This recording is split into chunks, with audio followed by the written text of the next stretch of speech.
ফিলিস্তিনের মানুষেরা আমার আপনার মতন তারা সুখে নয়। ফিলিস্তিনের মানুষেরা সুখে শান্তিতে আল্লাহ তাআলার ইবাদত করতে পারতেছেন।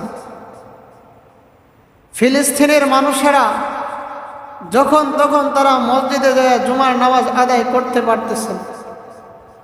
ফিলিস্তিনের মানুষেরা শান্তিমতো গড়ে ঘুমাইতে পারতেছে না। ফিলিস্তিনের মানুষেরা তারা ঠিকমতো খাবার পাইতেছে না। সরাসরি এক আল্লাহর নাম বললে, সরাসরি ইবাদত বন্দেগী করলে তাদের উপর রাষ্ট্রীয়ভাবে নির্যাতন চালানো হয়। কোন রাষ্ট্রের মানুষেরা?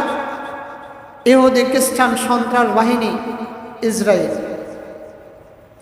আমার আপনার মুসলমান ভাই বোন, ছোট ছোট বাচ্চাদেরকে দ্বারা ইসরায়েলিরা সন্ত্রাস বাহিনীরা অ্যাটম বোমা, বুলেট বোমা, রকেট বোমা, বিভিন্ন অস্ত্রের মাধ্যমে তারা রাতের এসিতে নিশীতে, দিনের সকালবেলায়, দুপুরবেলায়, যেই কোনো টাইমে তারা ফিলিস্তিনের মুসলমানদের উপরে ইসরায়েল সন্ত্রাস বাহিনীরা হামলা চালায়। মুসলমানেরা তারা আতঙ্কের সাথে মাথা নেই, বালিশে আতঙ্কের সাথে মাথা লাগায় যে আমি রাত্র ঘুমাইতেছি, কখন জানি ইসরায়েলের সন্ত্রাস বাহিনীরা বুলেট বোমা দিয়ে, অ্যাটম বোমা দিয়ে আমার ঘর বাড়ি জ্বালিয়ে দেয়। গত রমজান মাসে একদিনে এক বোমায় 400 মুসলমান, নারী পুরুষ শিশু সহকারে একদিনে 400 মুসলমানকে তারা হত্যা করেছে। এইভাবে দৈনিক তারা হামলা চালিয়ে যাইতেছে এই মুসলমানদের উপরে নির্যাতন। তাহলে তারা ঠিকমতো নামাজ, রোজা, বন্দেগী, বসবাস, খাবার কোনো কিছুই করতে পারতেছে না। আল্লাহ তাআলা আমাদেরকে তাদের চাইতে অনেক সুস্থ রেখেছে। আমরা মুসলমান হিসেবে আমাদের দায়িত্ব কি? এক মুসলমান ভাইয়ের ওপর আরেক ইহুদি খ্রিস্টান সন্ত্রাস বাহিনীরা আক্রমণ করবে, আমি মুসলমান হিসেবে আমারও কিছু দায়িত্ব পালন করতে হবে। সম্ভব হলে তাদের পক্ষ নিয়ে এই ইসরায়েল বাহিনীদের সামনে আমরা দাঁড়িয়ে যেতে হবে ঢাল অস্ত্র নিয়ে জিহাদের ময়দানে। সম্ভব না, যেইভাবে সম্ভব সেইভাবে আমাদের প্রতিবাদ গড়ে তুলতে হবে।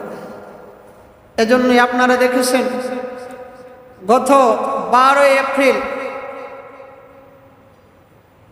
March for Gaza Dhaka Suhrawardy উদ্যানে অনুষ্ঠিত হয়েছে। আমরা রাষ্ট্রীয়ভাবে এমন কোনো ব্যবস্থা নাই যে আমরা রাষ্ট্র থেকে গিয়ে ফিলিস্তিনি ভাইদের পক্ষ নিয়ে এই ইসরায়েল বাহিনীদের বিপক্ষে দাঁড়াবো। তো আমাদের সামর্থ্য যতটুকু আছে ততটুকু আমাদের আদায় করতে হবে। লাখো লাখো জনতা সোহরাওয়ার্দী উদ্যানে মার্চ ফর গাজা পালন করেছে।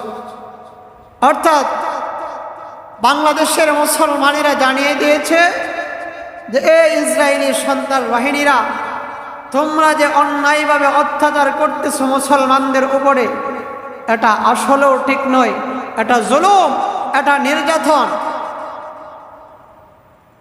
আমরা যতটুকু সামর্থ্য আছে ততটুকু প্রতিবাদ আমাদের কি করতে হবে। দোয়া করি আল্লাহ তাআলা আমাদের এই মুসলমান ভাইদেরকে ইসরায়েলের সন্ত্রাস বাহিনীর হামলা থেকে হেফাজত করুন। এই কঠিন পরিস্থিতি আমার আপনার যে আসবে না, এই কথার কোনো খেয়ে নাই, গ্যারান্টি নাই। আরেক পার্শ্ববর্তী রাষ্ট্র ইন্ডিয়া, ইন্ডিয়ার দাদা বাবুরা নরেন্দ্র মোদী ওই জায়গা থেকে গান গায় বাংলাদেশের হিন্দুদেরকে নিরাপত্তা দেওয়ার জন্য। আমরা বাংলাদেশ থেকে জানিয়ে দিতে চাই, হে ইহুদি খ্রিস্টানের দালাল এজেন্ট নরেন্দ্র মোদী, তুমি বাংলাদেশের হিন্দুদের নিয়ে চিন্তা করতে হবে না, কারণ বাংলাদেশের সব খ্রিস্টান হিন্দুরা শান্তিতে বসবাস করতেছে। নাকি মুসলমানেরা তাদের উপর আক্রমণ করে? অথচ মুসলমানের সন্তানেরা আরো উল্টা যাইয়া হিন্দুদের মন্দির পাহারা দেয়, হিন্দুদের ঘরবাড়ি পাহারা দেয়, যেন ইহুদি খ্রিস্টানেরা, হিন্দুরা বাংলাদেশে শান্তিতে বসবাস করতে পারে। মুসলমান সভ্য জাতি, এজন্যই তারা নিরাপত্তা দেয়। আর ইসরায়েল, ইহুদি, খ্রিস্টানেরা অসভ্য জাতির প্রমাণ তারা দেখিয়ে দিয়েছে। ফিলিস্তিনের মুসলমানদের উপর আক্রমণ করে তারা সন্ত্রাস বাহিনী হিসেবে কি প্রমাণিত হয়েছে। মুসলমান ইন্ডিয়ার মুসলমানদের উপরে হিন্দুরা তারা আক্রমণ করে তারা ইন্ডিয়াতে মুসলমানদের ইবাদতখানা মসজিদ, এই মসজিদ ভেঙে দিতেছে। মসজিদের ভিতরে ঢুইখা ইমাম সাহেব যে জায়গায় নামাজ পড়ায় এই মেহরাবের মধ্যে প্রস্রাব করতেছে। মিম্বরে বৈশা প্রস্রাব করে। আজও কি বাংলাদেশের কোনো মন্দিরে কোনো মুসলমান যায় ভাঙচুর করছে? কোনো মন্দিরে যায় কোনো মুসলমান প্রস্রাব করছে?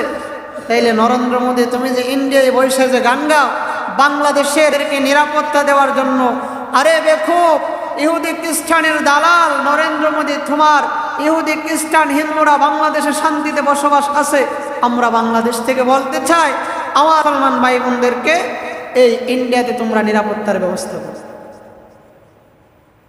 ইন্ডিয়াতে আজ মুসলমানদের ওপর আক্রমণ, কিছুদিন পরে বাংলাদেশও আসতে পারে। কি বলেন, সম্ভাবনা আছে না নাই? মুসলমান বীরের জাতি। কিসের জাতি? বীরের জাতি।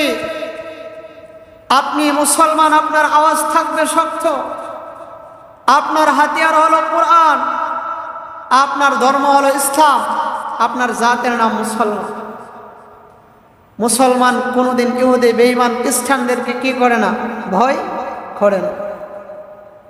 আপনি মুসলমান, আপনার ধর্ম ইসলাম, হাতিয়ার কোরআন, আপনার শির থাকবে উঁচু। যদি আপনার শিরকে নত করেন, কণ্ঠস্বরকে নারে তাকবীর আল্লাহু আকবারের ধ্বনির আওয়াজকে যদি নিচু করেন, ইহুদি, খ্রিস্টান, বেঈমানের দালালেরা তারা আপনাকে ঝাঁপিয়ে ধরার চেষ্টা করে।